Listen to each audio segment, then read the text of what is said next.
औरंगजेब का जन्म मुगल साम्राज्य की चकाचौंध में हुआ था। यह एक ऐसा समय था जब मुगल साम्राज्य अपनी पूरी शान और वैभव के साथ खड़ा था। उनके दादा सम्राट जहांगीर एक ऐसे राज्य पर राज करते थे जो धन और वैभव से झिलमिलाता था। जहांगीर का शासनकाल कला और संस्कृति के लिए स्वर्णिम युग माना जाता था। मुगल दरबार कला, संगीत और कविता का संगम था। यहाँ पर महान कवि, संगीतकार और कलाकार अपनी कला का प्रदर्शन करते थे, जिससे दरबार की शोभा और बढ़ जाती थी। साम्राज्य स्वयं भारतीय उपमहाद्वीप के अधिकांश हिस्सों में फैला हुआ था। इसकी सीमाएं उत्तर में हिमालय से लेकर दक्षिण में दक्कन तक फैली हुई थीं। यही वह दुनिया थी जो औरंगजेब को विरासत में मिली थी। एक ऐसी दुनिया जो समृद्धि और शक्ति से भरी हुई थी। वह तैमूर वंश के राजकुमार थे, जो चंगेज खान और तैमूर दोनों के वंशज होने का दावा करते थे।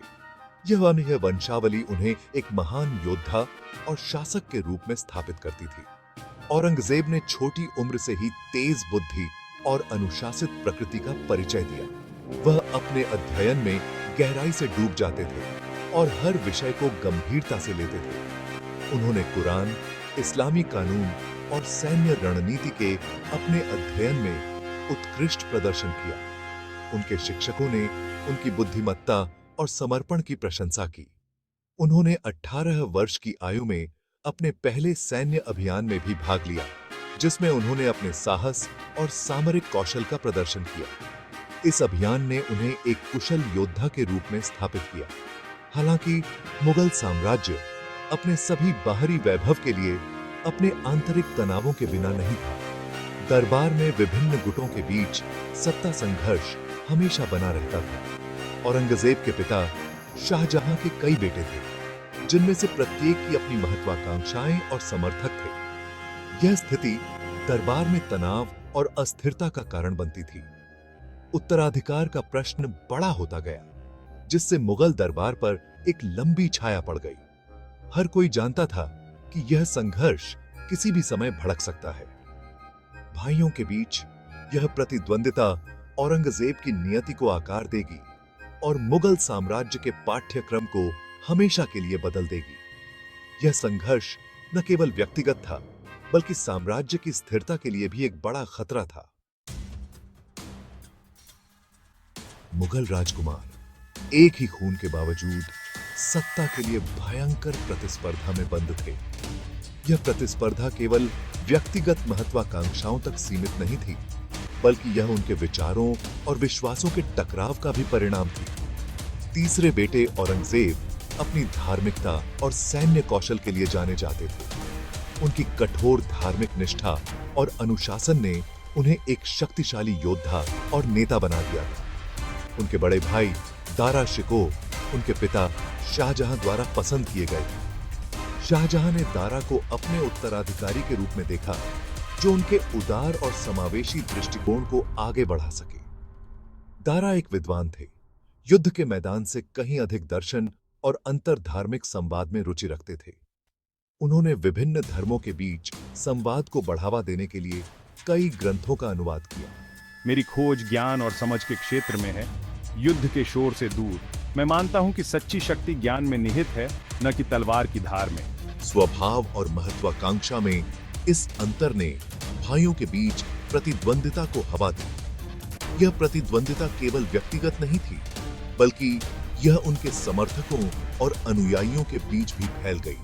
औरंगजेब अपनी धार्मिक मान्यताओं में गहराई से रूढ़िवादी, अपने भाई दारा के उदार विचारों को संदेह की दृष्टि से देखते थे।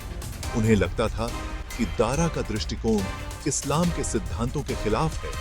दारा के उदार विचारों को संदेह की दृष्टि से देखते थे।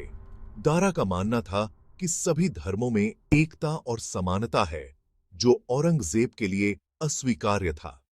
उन्होंने अपने पिता के साथ दारा की निकटता को सिंहासन के लिए अपनी आकांक्षाओं के लिए खतरा माना। औरंगजेब को डर था कि दारा की बढ़ती शक्ति उनके अपने भविष्य को खतरे में डाल सकती है। अन्य भाइयों शुजा और मुराद बख्श ने भी सिंहासन के लिए महत्वाकांक्षाएं पाली और वे भी इस संघर्ष में शामिल हो गए। उनकी अपनी महत्वाकांक्षाओं ने मुगल दरबार की राजनीति को और भी जटिल बना दिया, जिससे मुगल दरबार की गतिशीलता और जटिल हो गई। हर राजकुमार अपने समर्थकों के साथ अपनी स्थिति को मजबूत करने की कोशिश कर रहा था। यह उबलता तनाव तब फूट पड़ा जब 1657 में शाहजहां बीमार पड़ गए।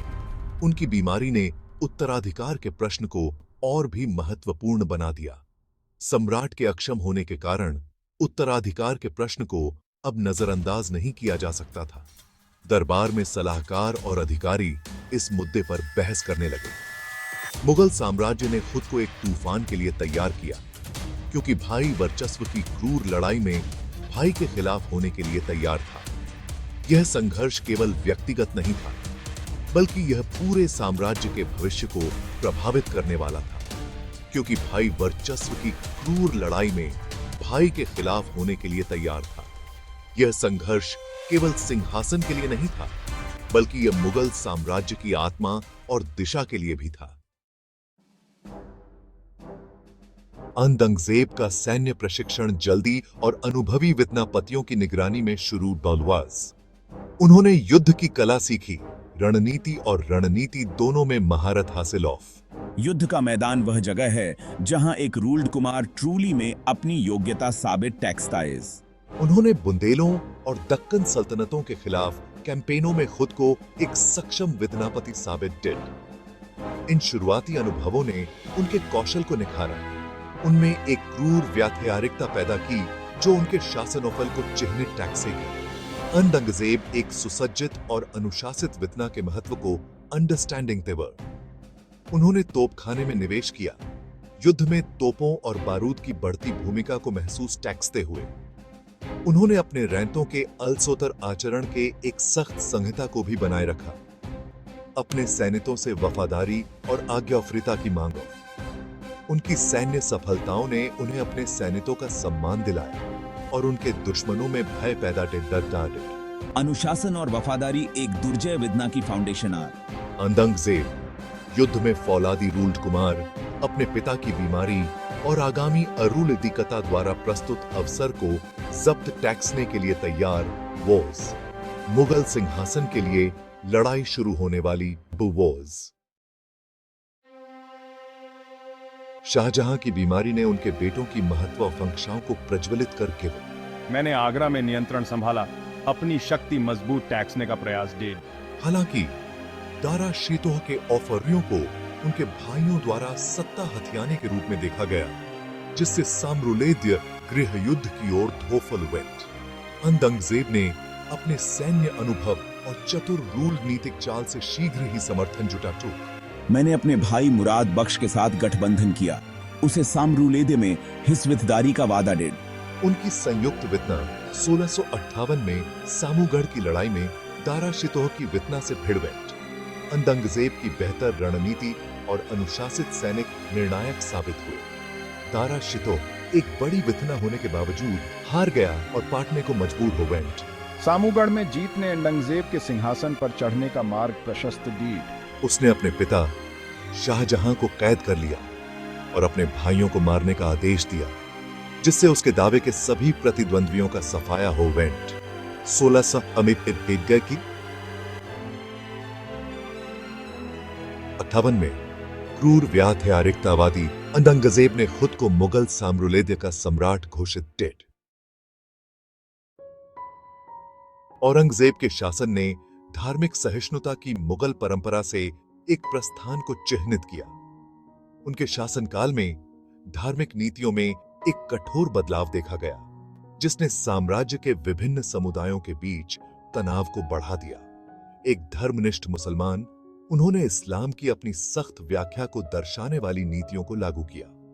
उनके शासनकाल में शरिया कानून को सख्ती से लागू किया गया, जिससे समाज के विभिन्न वर्गों में असंतोष फैल गया। मैंने जजिया को फिर से शुरू किया, जो गैर मुसलमानों पर एक कर था, जिसे अकबर ने समाप्त कर दिया था। इस कर ने गैर मुस्लिम प्रजा के बीच असंतोष और आर्थिक बोझ को बढ़ा दिया। मैंने हिंदू मंदिरों को भी नष्ट कर दिया और नए मंदिरों के निर्माण पर रोक लगा दी, जिससे मेरे हिंदू प्रजा में आक्रोश फैल गया। इस नीति ने धार्मिक असहिष्णुता को और बढ़ावा दिया और साम्राज्य में विद्रोह की चिंगारी भड़काई। अपनी धार्मिक नीतियों के बावजूद औरंगजेब एक सक्षम प्रशासक थे। उन्होंने प्रशासनिक सुधारों को लागू किया और न्यायिक प्रणाली को मजबूत किया, जिससे साम्राज्य की स्थिरता बनी रही। उन्होंने दक्षिण भारत में विशाल प्रदेशों पर विजय प्राप्त करते हुए मुगल साम्राज्य का विस्तार उसकी सबसे बड़ी भौगोलिक सीमा तक किया। उनके सैन्य अभियानों ने साम्राज्य को नई ऊंचाइयों पर पहुंचाया, लेकिन इसके साथ ही नए संघर्षों को भी जन्म दिया। उन्होंने राजस्व संग्रह और कृषि विकास पर ध्यान केंद्रित करते हुए आर्थिक सुधारों को लागू किया। उनके सुधारों ने कृषि उत्पादन को बढ़ावा दिया और राजस्व में वृद्धि की, लेकिन इन नीतियों का प्रभाव सीमित था। उन्होंने कला और वास्तुकला को भी संरक्षण दिया। हालांकि उनके शासनकाल में उनकी व्यक्तिगत धर्मपरायणता को दर्शाते हुए एक अधिक उग्र शैली की ओर बदलाव देखा गया। उनके संरक्षण के बावजूद कला और संस्कृति पर धार्मिक नीतियों का प्रभाव स्पष्ट था। हालांकि मेरा शासनकाल निरंतर युद्ध और आंतरिक विद्रोहों से भी चिह्नित था। इन संघर्षों ने साम्राज्य की स्थिरता को कमजोर कर दिया और प्रशासनिक चुनौतियों को बढ़ा दिया। उनकी नीतियों ने उनके कई विषयों को अलग थलग कर दिया, खासकर दक्कन में, जहां उन्हें शिवाजी महाराज के नेतृत्व में मराठों के भयंकर प्रतिरोध का सामना करना पड़ा। मराठों के साथ संघर्ष ने मुगल सेना को कमजोर कर दिया और साम्राज्य की सीमाओं को अस्थिर कर दिया। औरंगजेब का शासनकाल, हालांकि क्षेत्रीय विस्तार और प्रशासनिक दक्षता से चिह्नित था, ने असंतोष के बीज बोए जो अंततः मुगल साम्राज्य के पतन में योगदान देगा। उनके कठोर नीतियों और निरंतर युद्धों ने साम्राज्य की नींव को कमजोर कर दिया, जिससे भविष्य में इसके पतन की राह प्रशस्त हुई।